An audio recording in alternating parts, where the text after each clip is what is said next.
Kitu ya kuni nenda kwa mazika on mweombie kitande na watu mbaini na watu nenda kuoza shindwa na Yesu asifiwe Mwokozi, na nguvu za shetani zimeshindwa na Yesu, na nguvu za shetani. Amani kwa Yesu ni Mungu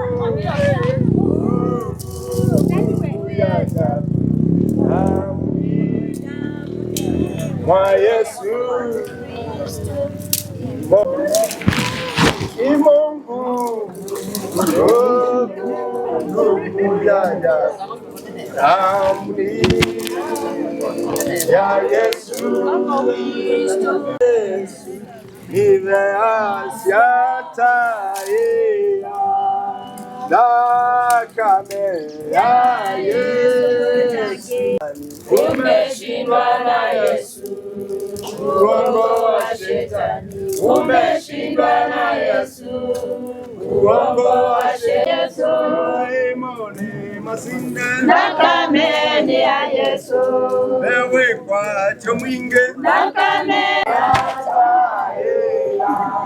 na kibu cha Satani neke sindene Yesu na kibu cha Satani ya masatani ne masindene Yesu mawi ya masatani ne masindene Yesu mawi ya Yesu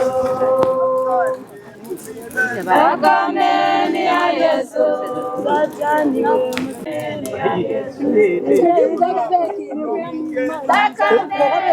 Yesu is undeserted home ya kwamba usiku wa kuamkia leo kuna mtu ambaye aliweza kuleta jeneza ya mtoto mdogo akaiweka nje ya mlango wa mboma ya nyumba ambayo mwenyewe hayuko na familia yake aishi hapa, na hiyo jambo ikaweza kujulikana kupitia kwa watu ambao ni watu wa village, na ikaleta watu pamoja kupitia kwa chief na MCA wa sehemu hii, na mimi pia nikaitwa, na nilipokuja hapa nikapata watu wakiwa na woga mwingi sana, wakiona ya kwamba shetani mwenyewe ameweza kutembelea katika village yao. Lakini kupitia kwa maneno na neno la Mungu nikaweza kutuliza watu mioyo, na nikaweza kuwajulisha ya kwamba huyu si shetani alifanya hivyo. Inaonekana ni mtu aliyetumwa ama alikuwa na lengo. Kwa maana siku hizi katika mji wa Matuu tumejua kuna wachungaji wamekuwa na tabia ya kutisha watu kwa njia ya kuwawekea vitu vya ushirikina, na baadaye kuenda kwa hizo nyumba na kuwaambia ya kwamba Mungu amenionyesha shida yako, na hii shida ili iishe lazima ufanye jambo moja ama ingine, na sio jambo moja ama ingine, wanawaitisha pesa nyingi, na hii ndio njia ile tumejua wanatapeli wananchi.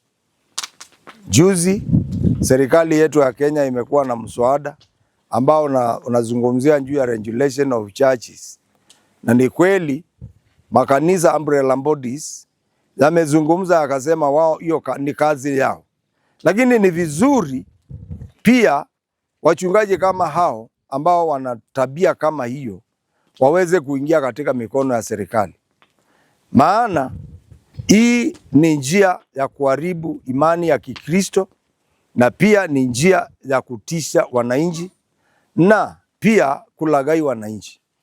Kwa upande wangu mimi ni kijana, nimezaliwa kwa hii mboma, na hii mboma haiko kaa hivi kupanda kwetu, ni mtu tu amesababisha hii, lakini hii imetendeka leo.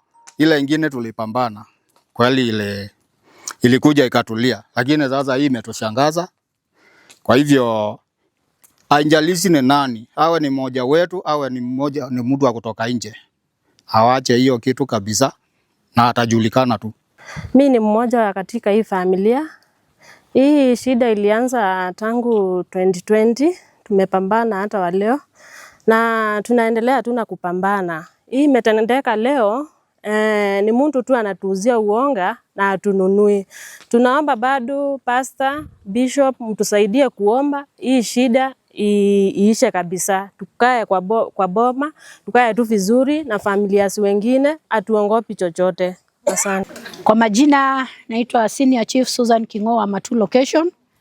Kwa hakika hili ni jambo la kushangaza katika huu mtaa, lakini tunaamini ya kwamba yote yameisha katika jina la Yesu, kwa kuwa tumekuwa na watumishi wa Mungu ambao wamekuja kutusaidia hili jambo. Vile Bishop amesema, hii soko yetu ya Matu tuna wasiwasi, kuna watu ambao si wa kawaida ambao wanawauzia watu wetu uoga. Kwa hivyo tutasaidiana na watumishi wa Mungu na najua yote yataenda kuisha.